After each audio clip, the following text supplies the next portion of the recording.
Mijn huid en mem die zeggen wel eens van de eerste 3 weken die is toch zei, dus wie een huid, mem en vogel. Ja, ik ben binnen Vogelwacht Heerenveen ben ik breedzorgcoördinator. Breedzorg is eigenlijk nestkostenbeheer. Wij namelijk als Vogelwacht maar liefst 1600 nestkosten in beheer. Toch heel Heerenveen heen, heel Heerenveen en omkriepen eigenlijk een beetje.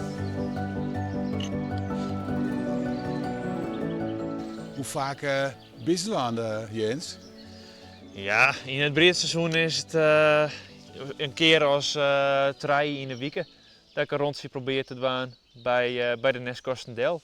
Te zien wat zit erin, hoe gaat het met het spul, ben je al uitkomen, hoeveel een lezen erin, hoeveel jong lezen erin. Dat soort dingen. Dus gewoon dat het status van het nest in de rest van het breedseizoen bijhoudt. Het is een heel bijzonder plakje. Ben je bij begraafplaats naar Skoort. Hier hing je ongeveer een 50 nestkastjes. In de rest van de jaren is dat steeds meer en meer worden. Ja, want hier is het wel rustig, denk ik dan maar. Ja, het is hier vrij rustig inderdaad. Ja, en er is gewoon een heel soort, zo'n stuk just om die heen. Het is een heel soort green. Een heel soort plak, waar de vogels fretten kunnen vinden voor hun pieken.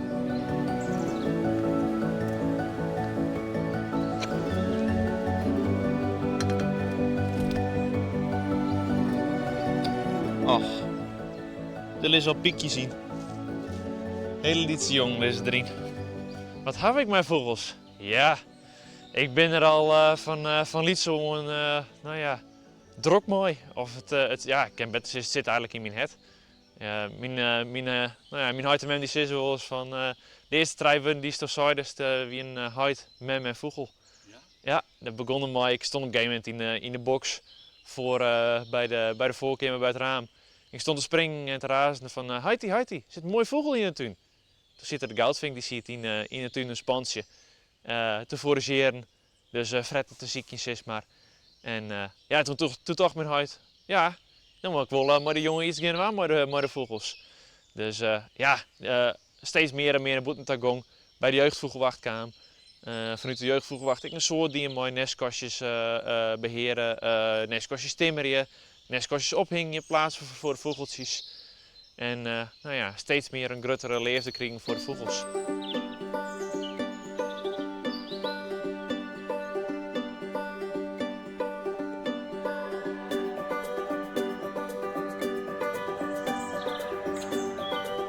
Klik dus op start registratie. Nou ziet je er een pimpel mee zien. Ik registreer het nest en ik koppel hem aan een nestlocatie. Nou is dit kastje 22, het is een 28 mm kastje. Status is ook altijd belangrijk, hij is uitgekomen, want de jongen binnen er. En dan voeg ik de foto toe.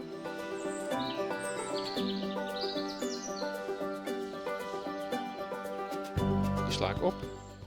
Ik zet hier de 8 jong opslaan. En dan kan iedereen binnen nu Vogelwacht kennen als Sjen. Die gewoon naar de overzichtskaart. En als hier is juist al je actuele nesten, dus al je stippen. Dit is de begraafplak. Dit is het begraafplak hier in Nijskoort. En dan kan ik nog een andere optie aan nestlocaties. En als juist dat dit al onze nestkasten binnen, die 2 hier op de begraafplak hingen hebben. Daar komen we eruit. Dit is degene met Njogenaaien. En is het ook een vriendin? Zeker, ik ken vriendinnen. Ja. En vindt hij dit ook wel leuk? Je hebt toch dat ik gek wie van de vogels? Maar mijn vriendin die is nog gekker van de vogels. Die vindt het nog volle mooier. Is die dat in het sollicitatieformulier moet van vogels horen? Of weer toeval? Ik het zie mezelf altijd wel zijn inderdaad. Kwam ik ook gewoon een keertje in. En wie wil toevallig we gaan naar de landelijke dag van Zovon. Zovon is vogelonderzoek Nederland. Dan gingen we naar de landelijke dag daar. En daar ontmoeten we elkaar. Dus ik wist wel, die had wel iets met vogels is maar. En hoe mooi kan het wezen dat je dan vrienden hebben die nog gekker is van de vogelshaas dan dat ik ben. Dit is een protterkost. En die is wat grutter of zo? Ja, een slagje grutter, want protters ben zelf ik een slagje grutter als de kool en de pimpelmezen die we krijgen zeggen. En dan is dat dan aan de buitenkant van de kost. Hij is hartstikke smerig. Dus kans is dat hij bewijnen is.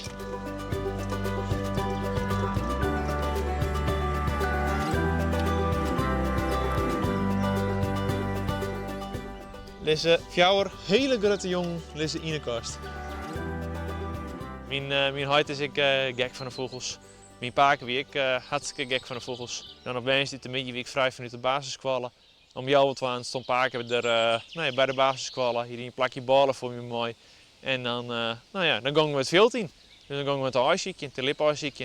Ik hoefde dan paken hoefde ik niks te zeggen. Een paar keer wist wat ik bedoelde, wat ik zeggen wou. Ja, dat was geweldig. Ja. En is Paken er nog? Nee, Paken is helaas in het wat is die verstoord. Die wie ziek.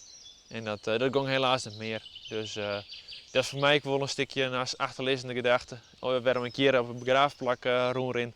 Mijn Paken die is hier in het crematorium is die cremeert. En hier op het veld verstruit. Voor mij een achterliggende gedachte om te zeggen van ik doe hier de nestkastjes. Die controleer ik, die hoor ik hierbij. En ja, dat gaat hartstikke mooi. Dan is hij er toch een beetje bij. Is hij er toch een beetje bij inderdaad. Ja. Want dit is natuurlijk wel mooi vinden dat je zo actief bent, of Ja, net? dat denk ik wel. Een paar keer het hartstikke mooi vond. Ja, absoluut.